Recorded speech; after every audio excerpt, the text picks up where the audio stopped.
Assalamualaikum warahmatullahi wabarakatuh. Bertemu lagi dengan Yulianti dalam mata pelajaran bimbingan dan konseling. Materi kita hari ini adalah stop bullying. Tujuan pembelajaran: peserta didik atau konseli dapat mengetahui pengertian bullying. Peserta didik konseli dapat memahami jenis-jenis bullying. Peserta didik konseli dapat memahami dampak bullying terhadap anak. Peserta didik atau konseli dapat mengetahui ciri perilaku dan korban bullying. Peserta didik atau konseli dapat bela diri dari bullying.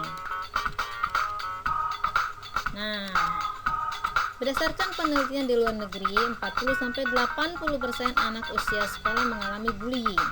10-15% kemungkinan adalah korban atau pelaku. Sedangkan 60% adalah siswa SD dan SMP yang menyatakan bahwa bullying merupakan sesuatu masalah besar yang mempengaruhi kehidupan mereka dan menyatakan sering khawatir menjadi korban kekerasan dan pelecehan di sekolah dibandingkan ketika mereka menuju sekolah atau pulang sekolah. Berdasarkan penelitian di Indonesia, 31,8% korban bullying, 73,3%-nya bullying non-verbal dan 40,1%-nya bullying verbal, 36,1%-nya bullying fisik. Nah, penelitian tahun 2008 terhadap 1.500 pelajar SMP dan SMA di Jakarta, Jogja, dan Surabaya. Ya, 67%-nya mengaku di sekolah mereka pernah menjadi bullying. Pelakunya kakak kelas, teman, adik kelas, guru, kepala sekolah, hingga preman sekolah. Data Komnas Perlindungan Anak tahun 2009, 98 kasus kekerasan fisik, 108 kekerasan seksual, dan 176 kekerasan psikis. Pengertian bullying adalah perilaku agresif dan negatif seseorang atau sekelompok orang secara berulang kali dengan menyalahgunakan ketidakseimbangan kekuatan untuk menyakiti korban secara mental, fisik maupun seksual. Ancaman yang dilakukan sekali saja, tapi jika membuat korban merasa ketakutan secara permanen juga merupakan bullying. Manifestasi bullying. Nah, ada bentuk fisik, yaitu sini contohnya memukul, menampar, memalak, mendorong, mencubit, mencakar, dan lain-lainnya. Verbal, memaki, memfitnah, mengejek, mengancam. Psikologis, mengintimidasi, mengucilkan, mengabaikan, dan mendiskriminasi, ya. Konsekuensi bullying.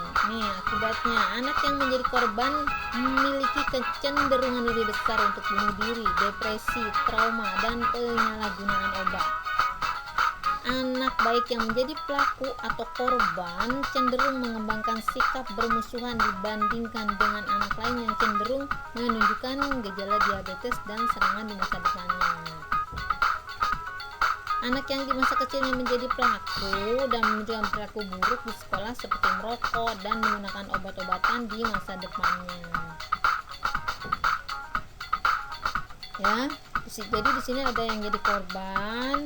Biasanya nanti kalau korban itu kalau depresi ada yang bunuh diri juga. Terus kalau dia pelaku, nah biasanya nih masa depannya itu dia cenderung menjaga diri dan selalu bermusuhan dengan orang-orang yang ada di sekitarnya. Kalau berkaitan dengan penyakit, ini juga bisa menunjukkan gejala diabetes di masa depannya juga. Terus kalau masa kecilnya itu menjadi pelaku, nah masa depannya itu dia biasanya nih senang merokok, ya, terus juga pecandu obat-obatan.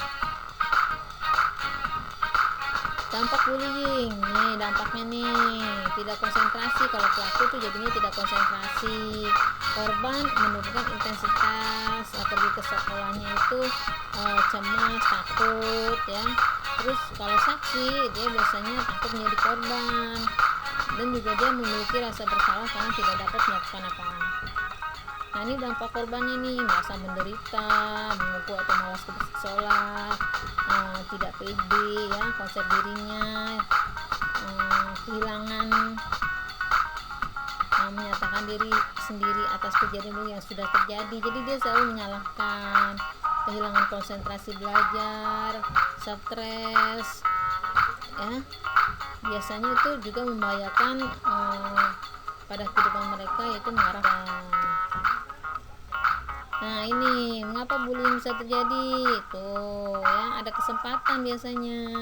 Terus ada anak yang merasa dominan, jadi harga dirinya tinggi ya. Biasanya karakternya agresif.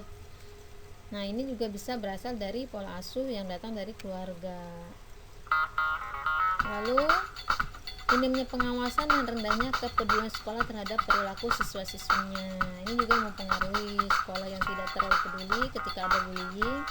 Nah, ini juga semakin tinggi pembulian di sekolah. Nah, lingkungan sekolah juga mendukung tumbuh suburnya premanisme di sekolah ya. Misalnya geng nih, kelompok yang tidak terorganisir ya, jadi nggak punya tujuan yang jelas.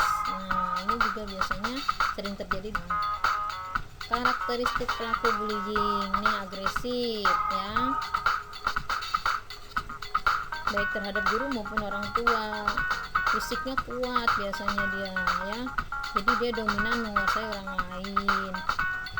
Nah, pandangannya terhadap agresivitas itu dia positif, jadi menurut dia itu baik ya. Memiliki masalah dalam mentaati peraturan ya. Kalau biasanya si pembuli ini sering melanggar peraturan, terus hanya peduli pada keinginan sendiri. Juga dia sulit melihat dari sudut pandang orang lain, dia kurang menerima cara pandang orang lain terhadap perbuatan yang dia lakukan. Nah, ini juga empatinya tuh sedikit ya. Kalau ada orang sedih dia tidak terlalu sedih.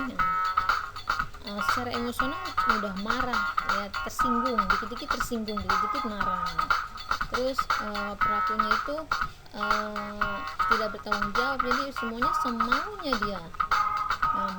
Nah, ini biasanya caper orangnya ya, dia cari perhatian biasanya. Terus pola perilaku itu impulsif, agresif, intimidatif, dan suka mukul nih, intimidasi, dia senang sekali mengintimidasi ya. Penyebab anak melakukan bullying: 1. Mendorong rasa percaya diri dengan menganggap orang lain tidak ada artinya ya. Jadi dengan dia membuli orang, dia merasa lebih percaya diri.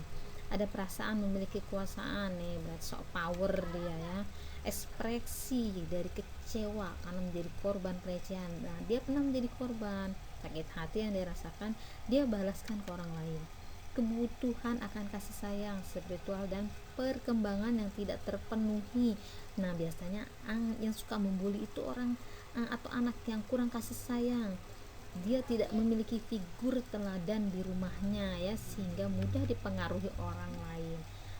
Pernah menjadi korban bullying juga, sehingga tadi itu dia melampiaskan ke orang lain apa yang dia rasakan itu ya. Frustasi, dia merasa frustasi terhadap apa yang terjadi dalam dirinya. Lalu conduct disorder itu pola perilakunya tetap dia memiliki pola perilaku yang tetap yang melanggar hak-hak dasar orang lain dan norma susila. Karakteristik anak korban bullying nih, karakteristiknya secara fisik tuh dia kurus atau terlalu gemuk, pendiam, memiliki kelainan fisik, memiliki budaya atau agama yang berbeda, memiliki perbedaan, salah atau tidak mengikuti tren, konsep dirinya lemah ya, tidak punya kekuatan untuk bela diri, provokatif, sering memancing amarah, tingkahnya itu kadang orang lain tuh bikin marah, bete, akhirnya dia. Lalu ciri-ciri anak yang menjadi korban bullying nih, mudah marah dan mudah menangis ya, sering menyendiri dari pertemanan, terus menghindar untuk masuk sekolah, gesturnya cemas, wajahnya itu menunjukkan rasa cemas, takut, rasa terancam. nyaman dengan orang yang lebih tua dibanding dengan teman sebaya, ya. Kadang menjadi lebih agresif. Nah, ini hal-hal yang dilakukan di sekolah, kerjasama dengan manajemen sekolah, guru, siswa, orang tua, karyawan. Nah, dan juga kalian itu dilindungi dengan Undang-Undang Nomor 23 Tahun 2002 Pasal 54, ya. Ini bunyinya. Oke, ya. Nih, intervensi bullying bagi individu. Apa intervensinya? Anak tuh menjadi lebih asertif. Terus ya, anak itu pribadinya, konsep dirinya jadi positif. Terus merasa kemampuan sosialisasi. Katakan pada untuk segera menghentikan pelakunya, memberikan pendampingan pada anak korban bullying untuk mengurangi dampak psikologis. Nah, ini kalau kamu dapat bullying di sekolah kayak gini nih, ya, atau dimanapun, jauhi lingkungan itu. Nah, sekarang bullying juga bisa terjadi di sosial media, ya. Jadi bijak dalam menggunakan sosial media. Gunakan bahasa tubuh penuh percaya diri. Jadi kamu harus pede, ya, jangan kelihatan tidak percaya diri, karena nanti biasanya jadi sasaran. Terus percaya insting dan kata hati. Gunakan suara keras atau berteriak. Nah, ini kalau misalnya kamu dibully, kamu teriak aja yang kencang, sekencang-kencangnya, ya. Kalau bisa nih, kalau ada uang lebih, belajar ilmu bela diri, ya. Kalau kamu dibully, minta pengawasan lebih ketat. Kamu ngadu ke orang tua atau guru bahwa kamu dibully. Nah, ini jangan takut. Nah, stop ngebully di sekolah. Terima kasih. Assalamualaikum warahmatullahi wabarakatuh. Mohon maaf jika ada salah.